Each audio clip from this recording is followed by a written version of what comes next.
राधे राधे आप सभी को। आज हम सुनेंगे कार्तिक मास महात्म्य कथा का अध्याय नंबर 19।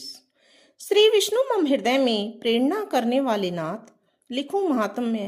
कार्तिक, राखो सिर पर हाथ। राजा पृथु ने पूछा, हे नारद जी, अब आप यह कहिए कि भगवान विष्णु ने वहां जाकर क्या किया तथा जालंधर की पत्नी का पतिव्रत किस प्रकार भ्रष्ट हुआ। नारद जी बोले, जालंधर की नगर में जाकर विष्णु जी ने उनकी पतिव्रता स्त्री वृंदा का पतिव्रत भंग करने का विचार किया। वे उसकी नगर के उद्यान में जाकर ठहर गए और रात को उसको स्वप्न दिया।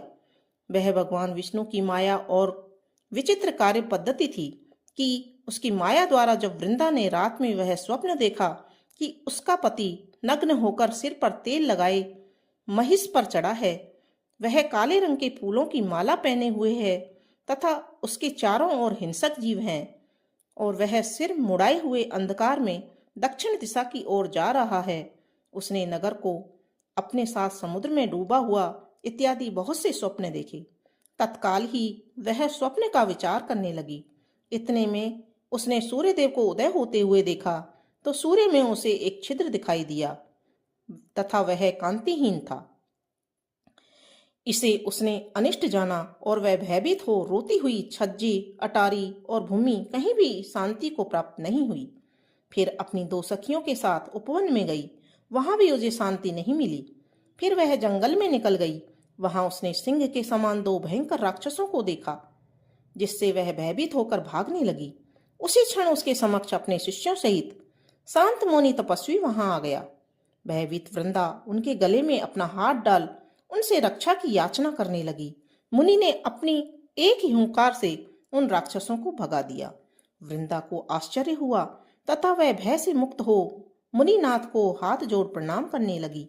फिर उसने मुनि से अपनी पति के संबंध में उसकी कुशल क्षेम का प्रश्न किया। उसी समय दो वानर मुनि के समक्ष आकर हाथ जोड़कर खड़े हो गए, और ज्यों ही मुनि ने भ्रुकुटी संकेत किया, त्यों ही वे उड़कर आकाश मार्ग से चले गए। फिर जालंधर का सिर और धड़ लिए मुनि आगे आ गए। तब अपने पति को मृत हुआ जान वृंदा मूर्छित होकर जमीन पर गिर पड़ी और अनेक प्रकार से दारुण विलाप करने लगी। पश्चात उसने मुनि से कहा, हे कृपानिधे, आप मेरे इस पति को जीवित कर दीजिए। पतिव्रता दैत्य पत्नी ऐसा कहकर दुखी श्वासों को छोड़कर मुनीश्वर के चरणों में गिर पड़ी। तब मुनीश्वर ने कहा, यह शिवजी द्वारा युद्ध में मारा गया है, जीवित नहीं हो सकता, क्योंकि जिसे भगवान शिव मार देते हैं वह कभी जीवित नहीं हो सकता है। परंतु शरणागत की रक्षा करना सनातन धर्म है, इस कारण कृपा कर मैं इसे जिलाए देता हूँ।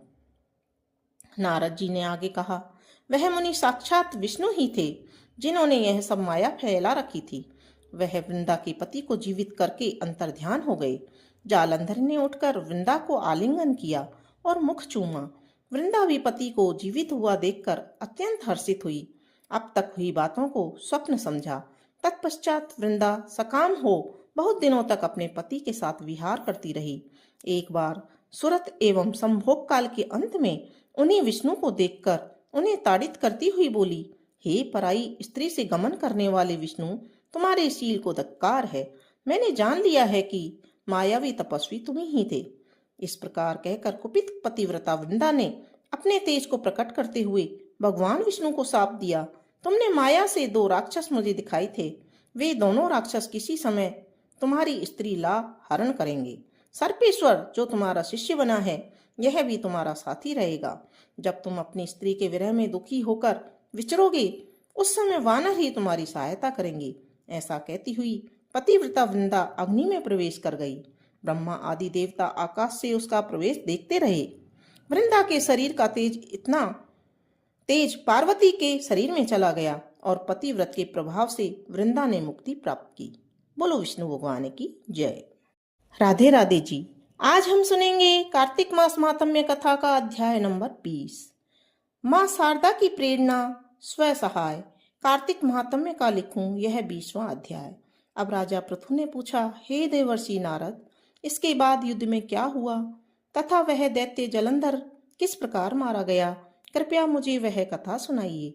नारद जी बोले, जब गिरिजा वहां से अदृश्य हो गई और गंधर्वी माया भी विलीन हो गई, तब भगवान वृषभ ध्वज चैतन्य हो गए।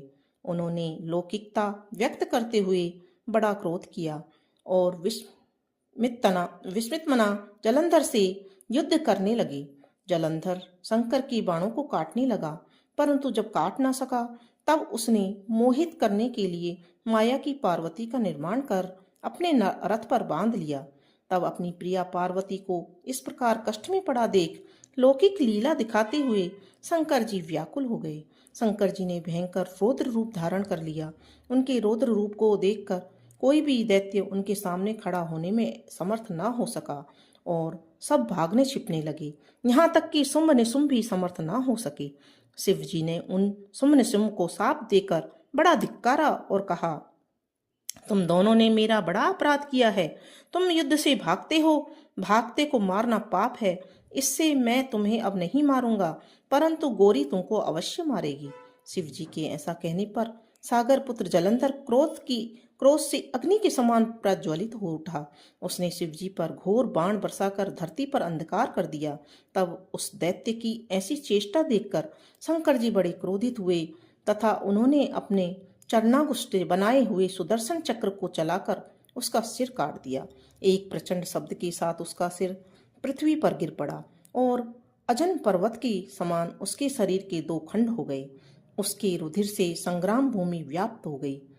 शिवाज्ञा से उनका रक्त और मांस महातैरव में जाकर रक्त का कुंड हो गया तथा उसके शरीर का तेज निकलकर शंकर जी में वैसे ही प्रवेश कर गया जैसे वृंदा का तेज गौरी के शरीर में प्रविष्ट हुआ था। जलंधर को मरा देखकर देवता और सब गंधर्व प्रसन्न हो गए। मां शारदा की प्रेरणा स्वयं सहाय। बोलो विष्णु भगवान की जय।